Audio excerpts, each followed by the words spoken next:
Hello everyone and welcome to my channel doctor Madiya Bhayani, जहां पर हम बात करते हैं स्किन केयर और हेयर केयर रूटीन के हवाले से।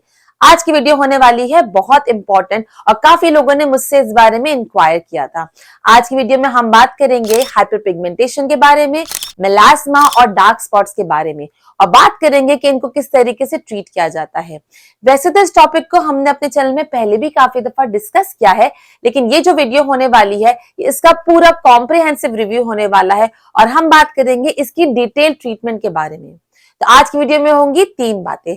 पहले तो डार्क स्पॉट्स होते क्यों हैं, सेकेंडली इसको ट्रीट किस तरीके से किया जाता है, और थर्ड हम बात करेंगे कि ऐसा कौन सा अल्टीमेट स्किन केयर रूटीन हम अप्लाई करें जिससे हमारे ये डार्क स्पॉट्स, हाइपर पिगमेंटेशन और जो मेलास्मा होता है ये सारे निशाना जड़ से हट जाए। डार्क स्पॉट्स बहुत टाइप के होते हैं। पहला है ये मेलास्मा, यानी जो पैचेस हमारे फेस पे हो जाते हैं इसे हम मेलास्मा कहते हैं। सेकेंड टाइप है आपकी पोस्ट इन्फ्लेमेटोरी डार्क स्पॉट्स, जो कि मोस्ट लाइकली आपके एक्ने के बाद या पिंपल्स होने के बाद जो निशानात रह जाते हैं उससे हम पोस्ट इन्फ्लेमेटोरी डार्क स्पॉट्स कहते हैं। तीसरी टाइप है सोलर लेंटिगो, जो कि मोस्ट लाइकली सन एक्सपोजर के बाद या आपके एजिंग के बाद होते हैं, उससे हम कहते हैं सोलर लेंटिगो। जो चौथी टाइप की हम बात कर रहे हैं वो मोस्ट कॉमनली आपने देखा होगा, इसे हम कहते हैं फ्रेकल। मोस्टली ये नोज के पास और आईज के अंदर ब्लॉचेस हो जाते हैं, ये कहलाए जाते हैं फ्रेकल्स, और ये मोस्ट लाइकली इसका ताल्लुक जेनेटिकली भी होता है। ये जो हमने बात करी है ये ज्यादातर vast majority of dark spots और हाइपर पिगमेंटेशन की कैटेगरी को कवर करता है, और हम इसी की ट्रीटमेंट के बारे में बात करने वाले हैं। ये सारे वो दाग धब्बे हैं जो कि बिल्कुल फ्लैट है, आपकी स्किन के सरफेस के जितने ही हैं। आपको ये अपने स्किन के सरफेस के ऊपर रेज नहीं मिलेंगे। 2 किस्म के डार्क स्पॉट्स होते हैं, एक फ्लैट होते हैं कि जब आप इससे टच करेंगे तो आपकी स्किन के लेवल पर ही मिलेंगे, और एक होते हैं आपकी स्किन के लेवल के रेज्ड। जो स्किन के लेवल से ऊपर होते हैं उन पे आज की ट्रीटमेंट काम नहीं करेगी। हम जो बात करेंगे वो खाली स्किन के लेवल पर ही वो टॉपिकल एप्लीकेशन काम करने वाली है। अब चलते हैं, देखते हैं कि डार्क स्पॉट्स की वजह क्या होती है। मोटे मोटे कॉजेस की अगर मैं बात करूं तो यहाँ पे 3 बातें बताऊंगी। नंबर 1 कॉज है सनलाइट। जब सन हमारी स्किन से एक्सपोज होता है तो हमारी स्किन में मौजूद जो सेल्स होते हैं जिसे हम मेलानोसाइट्स कहते हैं उसे हाइपर एक्टिवेट कर देता है, और यही मेलानोसाइट्स प्रोड्यूस करते हैं मेलानिन, और यही मेलानिन पिगमेंट होता है जो कि डार्क स्पॉट्स की शक्ल में उभर कर बाहर आ जाता है। सेकेंड कॉज है हार्मोन्स। जब हार्मोन्स का इम्बैलेंस बॉडी में हो जाता है तो वही हाइपर पिगमेंटेशन को ज्यादा कॉज करने लगता है, और इसकी एग्जांपल है मेलास्मा। जो तीसरी है वो है पोस्ट इन्फ्लेमेटरी, यानी जब इन्फ्लेमेशन हमारी स्किन में और बॉडी में होने लगती है तो वो मेलानोसाइट्स को ज्यादा ट्रिगर करती है, और यही मेलानोसाइट्स मेलानिन को स्पिल करता है, फेंकता है हमारी स्किन पे, और हेंस हमें डार्क स्पॉट्स हो जाते हैं। लेकिन ये तो थी ऊपर की बात। अब हम बात करते हैं कि मॉलिक्यूलर लेवल पे क्या हो रहा होता है, और ये जानना बहुत जरूरी है ताकि हम इसकी ट्रीटमेंट को भी अच्छे से समझ सकें। मॉलिक्यूलर लेवल पे बात करने के लिए हम इसे बहुत इजी करके बताएंगे और किसी भी साइंटिफिक टर्म का कोशिश कर इस्तेमाल कम से कम करेंगे। इस चीज को हमने डिवाइड किया है 3 स्टेप्स में। जो पहला स्टेप है उसमें ये मेलानोसाइट्स बनते हैं, और ये मेलानोसाइट्स बनते हैं एक एंजाइम जिसका नाम होता है टायरोसिनेज से।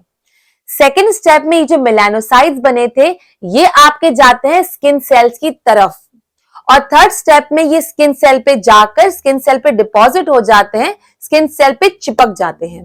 तो ये 3 स्टेप मैंने बहुत इजी करके बताए हैं, और ये जानना इसलिए जरूरी है कि जब हम आगे जाकर इसकी ट्रीटमेंट के बारे में बात करेंगे तो ये हम जानेंगे कि किस स्टेप को ब्लॉक कर रहा है। अब जब हम डार्क स्पॉट्स की कॉजेज जान चुके हैं, चलते हैं देखते हैं कि इसे ट्रीट किस तरीके से किया जाता है। देखिए, ट्रीटमेंट को भी बहुत आसान करके मैंने आपके लिए यहाँ पर बताया है। ट्रीटमेंट को समझने के लिए हम यहाँ समझते हैं एक पिरामिड। जो पिरामिड होता है वो डिवाइड होता है डिफरेंट लेयर्स में, लेकिन जो इसकी बेस होती है, जो इसका फाउंडेशन होता है वो बहुत इंपॉर्टेंट होता है। यानी ये करना तो जरूरी है। जो इसके बेस और फाउंडेशन में हमने पॉइंट रखा है वो है हमारा SPF यानी सन प्रोटेक्शन। आप यहाँ पे इस्तेमाल करेंगे सनस्क्रीन, और सनस्क्रीन होना चाहिए टिंटेड, और एटलीस्ट SPF 30, ताकि ये आपके यूवी लाइट्स को भी और विजिबल लाइट्स को भी अच्छे से प्रोटेक्ट कर सके। ये फाउंडेशन का अमल करना बहुत जरूरी है। अगर आपने फाउंडेशन का अमल नहीं किया तो जो पूरा पिरामिड है ना वो कोलैप्स हो जाएगा। जब टिंटेड SPF सनस्क्रीन पे रिसर्च हुई और स्टडीज हुई तो उसमें ये बात साबित की गई कि जो ये टिंटेड SPF सनस्क्रीन होते हैं ये ज्यादातर डार्क स्किन से मेरा मतलब है जो कि हम एशियंस का होता है, साउथ ईस्ट एशियंस का होता है और इससे भी डार्क स्किन, वीटिश, डार्कर, उनके लिए बहुत ही ज्यादा बेनिफिशियल होता है और साथ ही साथ ये प्रैक्टिकली ब्लेंडेबल भी हो जाता है क्योंकि ये स्किन टोन से मिलता जुलता है।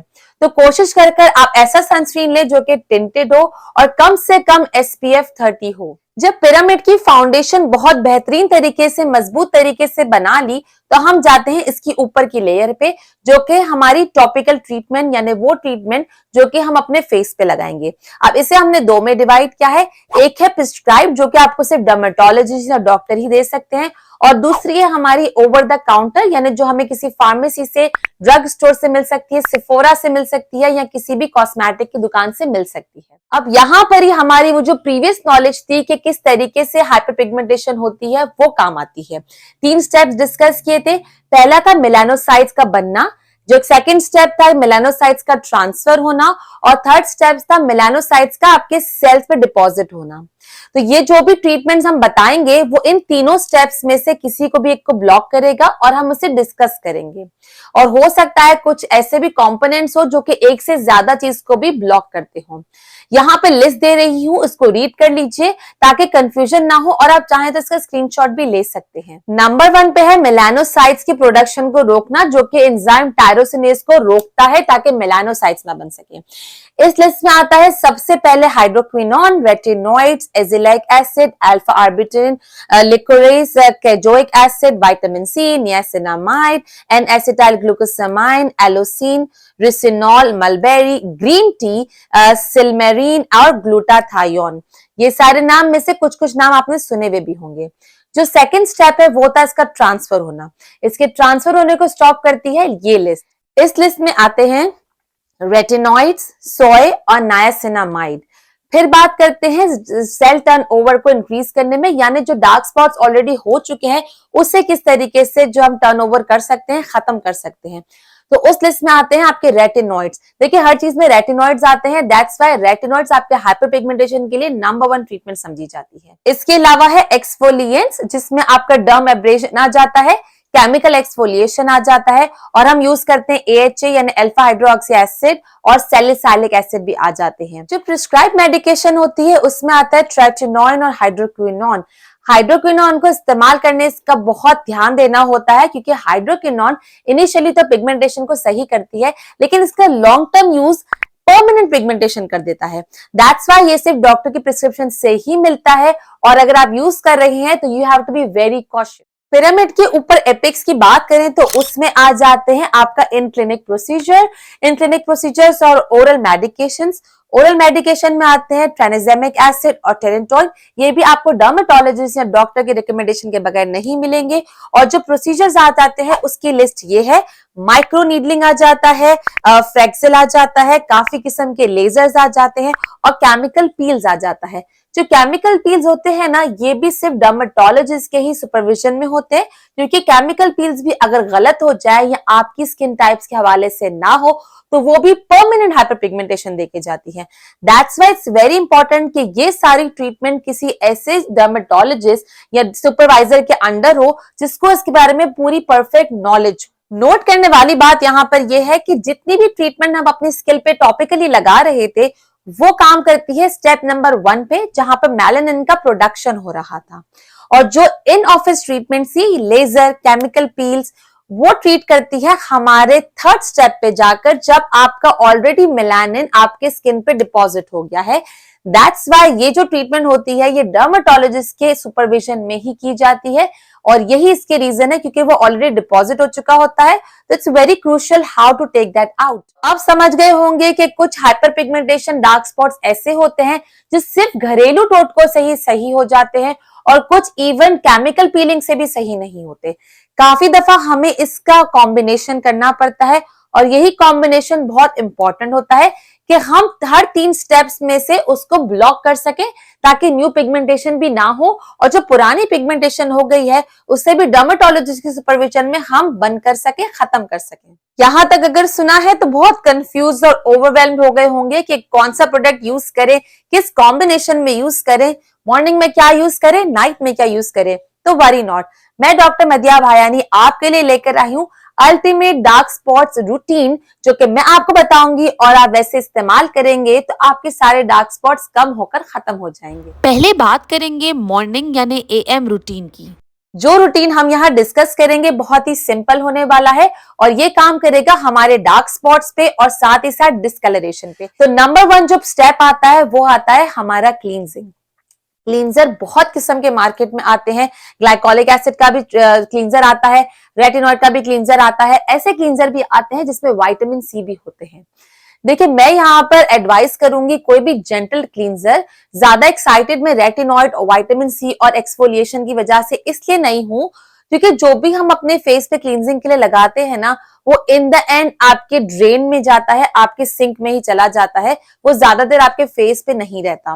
तो इसीलिए आई वुड रिकमेंड कि आप कोई भी जेंटल सा फेस वॉश या फेस क्लींजर अप्लाई करें और उससे अच्छे से अपने फेस को सबसे पहले स्टेप में क्लींस कर लीजिए। तो यही फेशियल क्लींजर आपके फेस को क्लींस भी करेगा, हाइड्रेट भी करेगा और नरिश भी करेगा। क्योंकि ये हमारे फेस पे ज्यादा टाइम नहीं रह रहे, इसके लिए हमें इसके बारे में ज्यादा टेंशन लेने की जरूरत नहीं है। कुछ प्रोडक्ट्स अपने पर्सनल एक्सपीरियंस से बता रही हूँ। ये वीडियो और इसमें दिखाए गए सारे प्रोडक्ट्स बिल्कुल भी स्पॉन्सर्ड नहीं है, सिर्फ अपने पर्सनल एक्सपीरियंस से ही मैं आपको बताने जा रही हूँ। सेरावे हो गया, सेटाफिल हो गया, न्यूट्रोजिना हो गया। अगर ये तीनों नहीं मिलते दैट्स परफेक्टली फाइन, आप कोई भी जेंटल क्लींजर लेके इस्तेमाल कर सकते हैं, इसके बारे में आपको ज्यादा सोचने की जरूरत नहीं है। सेकंड स्टेप पे चलते हैं, which is to treat your skin. Treatment के लिए हम डिवाइड करेंगे मॉर्निंग रूटीन और इवनिंग रूटीन। मॉर्निंग रूटीन में फेस क्लींजिंग के बाद आप सबसे पहले करेंगे अपने फेस को प्रोटेक्ट। उसके लिए मैं यहाँ पर एडवाइस करूंगी विटामिन सी। विटामिन सी कुछ लोगों को सूट नहीं करता, लेकिन आई वुड रिकमेंड कि विटामिन सी के फायदे ज्यादा हैं आपके फेस पर अगर आप अच्छा विटामिन सी लेते हैं जो कि वेल फॉर्मुलेटेड हो। विटामिन सी आप किसी भी ऐसी कंपनी का ले सकते हैं जिसमें विटामिन सी की फॉर्मुलेशन बेहतरीन हो। हर कंट्री के हिसाब से ये डिफर कर सकती है। मैं जो पर्सनली यूज करती हूँ वो है स्किनस्यूटिकल का, लेकिन थोड़ा सा एक्सपेंसिव की तरफ ये जाता है। इसके अलावा अगर एक्नी प्रोन स्किन है तो फिर आप मेलोफ का भी इस्तेमाल कर सकते हैं, या लॉरेल पेरिस का भी आता है, वो भी बहुत वेल फॉर्मुलेटेड विटामिन सी है। विटामिन सी का मैं इस्तेमाल इसके लिए एडवाइस करूंगी क्योंकि विटामिन सी आपके उसमें एंटीऑक्सीडेंट्स भी होते हैं और आपके डार्क स्पॉट्स को डायरेक्टली भी कम करता है, साथ ही साथ वो आपके एसपीएफ यानी सनस्क्रीन को भी बहुत हद तक प्रोटेक्ट करके स्टेबलाइज करता है, यानी उसका भी इफेक्ट बढ़ाता है। जिन लोगों की स्किन पे विटामिन सी सूट नहीं करता या वो थोड़ा बजट फ्रेंडली ऑप्शन देखना चाहते हैं तो वो इसके बदले इस्तेमाल करेंगे यहाँ पे नाइसिनामाइड। नाइसिनामाइड मेजॉरिटी लोगों की स्किन पे सूट कर जाता है और काफी हद तक बजट फ्रेंडली भी होता है। नाइसिनामाइड भी आप किसी भी अच्छी कंपनी का इस्तेमाल कर सकते हैं। मैं यहाँ पर आपको एडवाइस करूंगी फर्स्ट एड ब्यूटी का, क्योंकि इसमें नाइसिनामाइड के अलावा ऐसे भी कंपोनेंट होते हैं जो कि हमारे इनिशियल 2 स्टेप्स पे जाके काम करते हैं, यानी मेलानिन के फॉर्मेशन पर और मेलानोसाइट्स के ट्रांसफर पर काम करते हैं।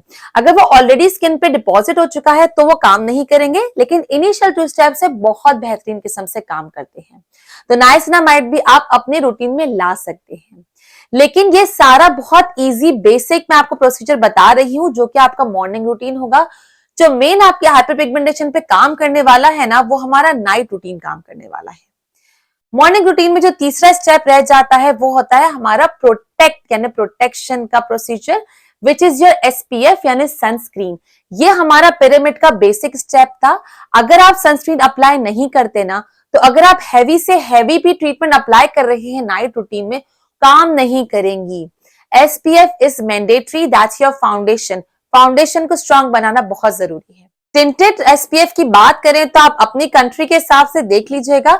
मैं बात करूं यहाँ पर तो एक अल्ट्रा एमडी का है और एक यूसरीन का है। इन दोनों में से आप कोई भी लेकर अप्लाई कर सकते हैं, बहुत ही जबरदस्त है। और अल्ट्रा एमडी में तो आपको नियासिनामाइड भी मिलेगा। बहुत सारा नियासिनामाइड हो गया, राइट? लेकिन वरी नॉट। अब हम चलते हैं आपके नाइट रूटीन की जानिब। मॉर्निंग रूटीन करने के बाद आप अपने घर से बाहर निकल सकते हैं। जो भी आपका डेली टास्क है, जो भी स्टडीज है, जॉब है, व्हाटएवर यू डू, अगर घर में भी रहते हैं तो भी आपको ये स्टेप्स फॉलो करने हैं। पूरा डे स्पेंड करेंगे, आपकी स्किन अच्छे से प्रोटेक्टिव रहेगी। और शाम में आप अपना फॉलो करेंगे नाइट रूटीन, जो कि आपके हाइपर पिगमेंटेशन के लिए मेन रूटीन है। यहीं से सारा फन बिगिन होता है। इसके लिए यहाँ पर इसे हम गौर से सुनेंगे, बिल्कुल भी यहाँ से ध्यान नहीं हटाएंगे। जो नाइट रूटीन में सबसे पहला स्टेप है वो है हमारा क्लींजिंग। क्लींजिंग यहाँ पर हम सेम वही जेंटल फेस क्लींजर से करेंगे जो कि हमने मॉर्निंग रूटीन में आपसे डिस्कस किया था। ये क्लींजिंग आपके फेस पे मौजूद मेकअप या सनस्क्रीन को अच्छे से हटा देगी। और फिर हम चलेंगे अपने सेकंड स्टेप की तरफ, which is your treatment step. Treatment की अगर हम बात करें तो वो मेन बुनियाद है आपका हाइपर पिगमेंटेशन को ट्रीट करने की। फेशियल क्लींजिंग के बाद हम चलेंगे ट्रीटमेंट की तरफ, और इस ट्रीटमेंट पे हम यूज करेंगे अपने active ingredient which is your retinoid, retinol या फिर आपका ट्रेटिनोइन। ये एक ही चीज के 3 डिफरेंट फॉर्म्स है। जो लोग इसको लगाते रहते हैं वो ये बात जानते होंगे। अगर आपको नहीं पता, नो वरीज, टेंशन नॉट, मैं इसके बारे में एक डिटेल वीडियो बना दूंगी। फॉर बिगनर लेवल आप इस्तेमाल कर सकते हैं रेटिनॉइड्स, और यहाँ पे आप किसी भी कंपनी का रेटिनॉइड ले सकते हैं। मैं आपको एडवाइस करूंगी कि आप लें CeraVe का रेटिनॉइड, जो कि निस्बतन थोड़ा सस्ता भी है और साथ ही साथ बहुत जेंटल भी है। रेटिनॉइड्स के साथ साथ आप चाहें तो कोई भी ऐसा कंपोनेंट भी यूज कर सकते हैं जो कि आपका डार्क स्पॉट्स रिमूविंग का स्पेशलाइज भी हो। जरूरी नहीं है रेटिनॉइड इटसेल्फ भी काम करेगा। अगर आप चाहते हैं ऐसा कोई प्रोडक्ट जो कि आपके डार्क स्पॉट्स को भी रिमूव करे, तो आप इस कंपनी का भी इस्तेमाल कर सकते हैं। टोटली नॉट स्पॉन्सर्ड वीडियो है ये। मंडे टू सैटरडे आप ये रेटिनॉइड इस्तेमाल करेंगे, और संडे को जो एक दिन होगा वो आप ये रेटिनॉइड इस्तेमाल नहीं करेंगे और अपनी स्किन पे जेंटल एक्सफोलिएशन करेंगे, ताकि जो भी डेड स्किन सेल्स और हाइपर पिगमेंटेशन ऑलरेडी हो चुकी है वो कोशिश कर हम हटा दे। मेक श्योर कि एक्सफोलिएशन बिल्कुल जेंटल हो, एंड आई वुड एडवाइज यहाँ पे आप पॉलर्स चॉइस का एक्सफोलिएंट इस्तेमाल करें। पीएम का जो थर्ड स्टेप है वो है मॉइस्चराइजेशन ऑफ योर स्किन।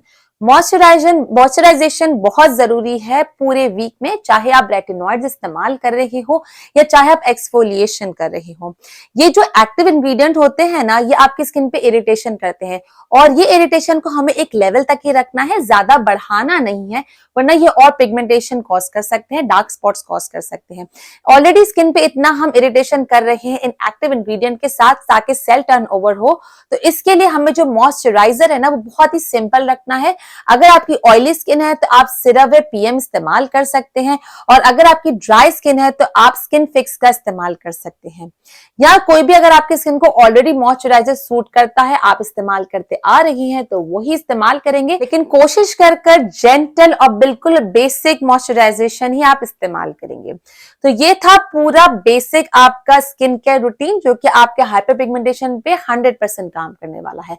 मैंने ट्राई किया है बहुत इजी सिंपल तरीके से बताऊं, लेकिन अगर आप ओरल मेडिकेशन या आप अपने केमिकल पील्स और बाकी लेजर ट्रीटमेंट की तरफ जाना चाह रहे हैं, तो आपको इसके लिए अपने डर्मेटोलॉजिस्ट से मिलना मैंडेटरी है। आप जरूर अपने डर्मेटोलॉजिस्ट से मिलिए और ये सारे ऑप्शंस डिस्कस कीजिएगा। अगर आपके कोई भी ऐसे क्वेश्चंस है जिसका जवाब मैंने आज की वीडियो में कवर नहीं किया है, तो आप मुझसे बेझिझक नीचे कमेंट सेक्शन पे पूछ सकते हैं, या मैंने अपने इंस्टाग्राम और फेसबुक का आईडी भी यहाँ पे शेयर कर दिया है। आप चाहें तो वहां पे मुझे DM भी कर सकते हैं। अगर आप देखना चाहते हैं अपने स्किन केयर के रिलेटेड कोई होम रेमेडीज देखना, तो आप इस लिंक पे क्लिक करके देख सकते हैं, और चाहते हैं अगर हेयर केयर के रिलेटेड वीडियोस देखना, तो आप मेरी इस प्लेलिस्ट पे क्लिक करके देख सकते हैं। मैं आपसे मिलती हूँ इन वीडियोस में। Till then, bye bye.